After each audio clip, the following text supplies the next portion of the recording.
इतनी जल्दी? इत्मीनान से? अच्छा, खाली ऐसे छोड़ रहे थे, ले रहे थे। 3 श्वास, मतलब हाँ, मतलब 3 श्वास ऐसा लेना है उसी से कि जैसे हमने लेना शुरू किया। कोई भी चीज़, जैसे पेंसिल रखते हैं और लकीर खींचते हैं, जैसे आप पेन या पेंसिल रखेंगे ऐसे, तो वहाँ पर एक डॉट बनता है, फिर वहाँ से हम बनाना शुरू करते हैं और जहाँ पर छोड़ते हैं, तो यहाँ डॉट हुआ, फिर पूरा एक गति है, वहाँ तक लकीर है, फिर जहाँ छूटा वहाँ एक डॉट है, फिर वहाँ से दोबारा इधर आते हैं तो एक डॉट शुरू होता है, फिर बनता है, और जहाँ खत्म होता है फिर डॉट शुरू होता है। वैसे ही जब आप लेना शुरू करें तो वहाँ से एक डॉट शुरू होता है, फिर पूरा लेते समय तक पूरी सजगता, और जब लेना खत्म हुआ वहां तक सजगता, और लेना छोड़, क्या है, लेना खत्म हुआ फिर छोड़ना शुरू किए, तो लेना खत्म हुआ और छोड़ना शुरू किए, उसके बीच का जो टाइम है, जैसे मैंने लिया फिर रुका थोड़ी देर, तब तो छोड़ेंगे ना, तो जो रुका हुआ समय है उसको भी प्लस छोड़ना शुरू किए वहां से, और जब छोड़ना खत्म हुआ वहां तक, फिर लेना शुरू हुआ वहां से, ऐसे ऐसे ऐसे ऐसे 3 राउंड करना है पूरी सजगता से। चलिए, वही वही।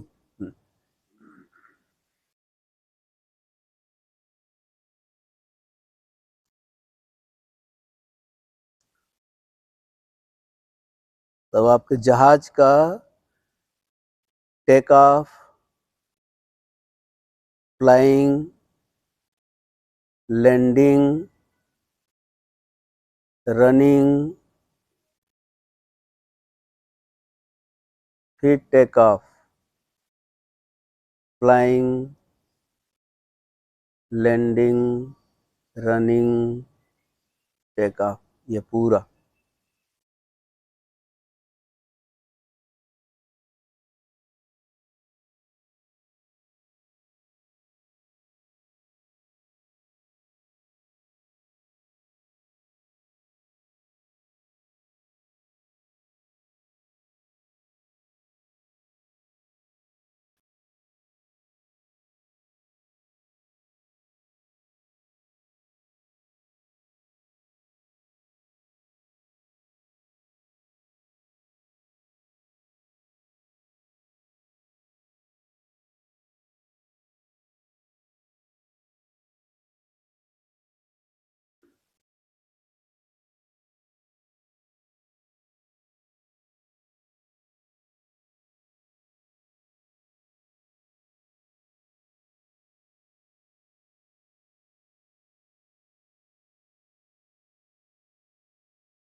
तीन राउंड हो जाए तो आंख खोल लेंगे।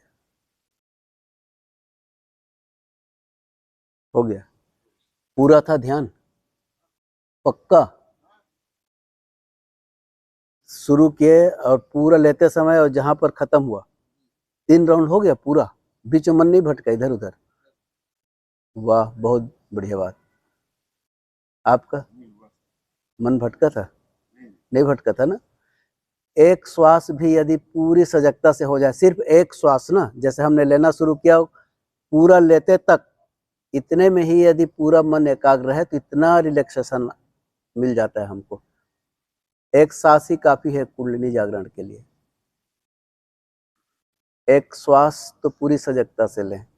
तो ऐसे दिन में जब भी मौका मिले, जब भी मौका मिले, श्वास तो दिन भर आ रही जा रही ना, जब मौका मिले कम से कम एक श्वास, हाँ, ऐसा, यही है।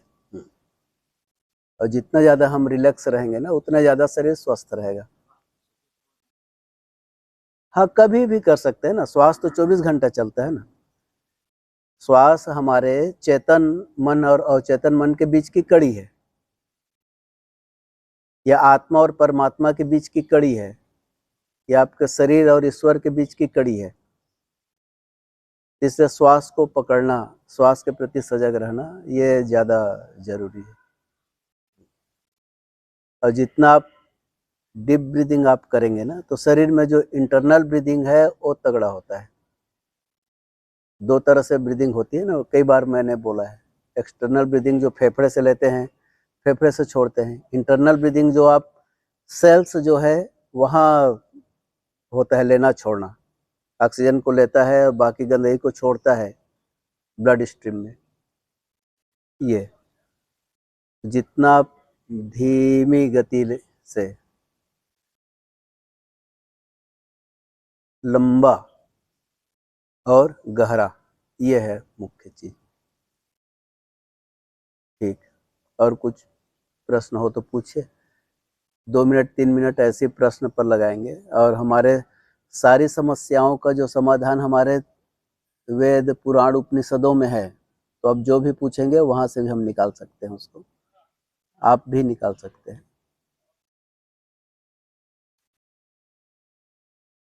शरीर के प्रति जागरूक रहना, चिंता करना, इतना कीमती शरीर है उसके बारे में थोड़ा सोचना, इतना ही काफी है।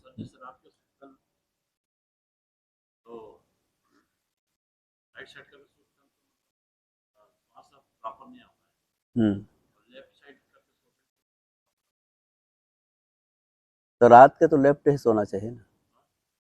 जब आप राइट साइड करवट लेंगे तो आपका लेफ्ट नोस्ट्रल चलेगा, और लेफ्ट करवट लेंगे तो राइट नोस्ट्रल चलेगा।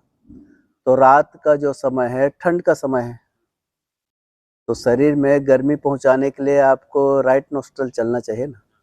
तो अब लेफ्ट लेंगे तभी राइट नोस्ट्रल चलेगा।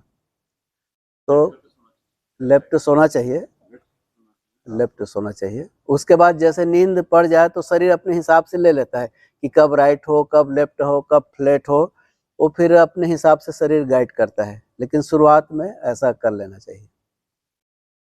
दिन भर आपका चले बायां नाक, रात को चले दायां नाक, तो सामंजस्य बैठता है इसमें, क्योंकि दिन गर्मी रहती है। दायां नाक जब चलता है तो मन में चंचलता बढ़ जाती है, शरीर में बीपी बढ़ जाता है, ब्लड सर्कुलेशन बढ़ जाता है, उत्साह ये सब बढ़ता है। बायां नाक चलता है तो आपका मन में शांत गंभीर, सर्दी का मौसम में दायां नाक चलना चाहिए, क्योंकि अब बायां चले और सर्दी पड़ जाएगा आपका। मन शांत गंभीर, ज़्यादा दिन तक चलेगा बायां नाक तो डिप्रेशन फ्रस्ट्रेशन भी आएगा। इसलिए हर 1.5 घंटे में प्रकृति ने उसको बदलते रहता है, कभी ये नाक चलेगा कभी ये नाक चलेगा। ये हमारे स्वस्थ शरीर के लिए, संतुलित शरीर के लिए आवश्यक है कि दोनों नाक बारी बारी चले। और जब बदलता है नाक तो दोनों नाक एक साथ चलता है, सुषुम्ना नाड़ी चलती है। खाना खाने के बाद बाएं करवट लेटना चाहिए, क्योंकि आपके शरीर में ज़्यादा ऊर्जा की जरूरत रहती है, ज़्यादा गर्मी की जरूरत रहती है ना। खाना खाने के बाद बाएं करवट लेटेंगे तो आपका दायां नाक चलेगा, दायां नाक चलेगा तो शरीर में गर्मी आएगी, पाचन अच्छे से होगा, ये चीज़ है। और पेट के बल भी सोना चाहिए, जब पेट ज़्यादा भरा ना हो तो। बच्चे लोग तो वैसे ही सोते हैं ना, पेट के बल सोएंगे तो आपका फेफड़ा मजबूत होगा, ब्रीदिंग अच्छे से होगा। हर करवट सोना चाहिए बदल बदल के।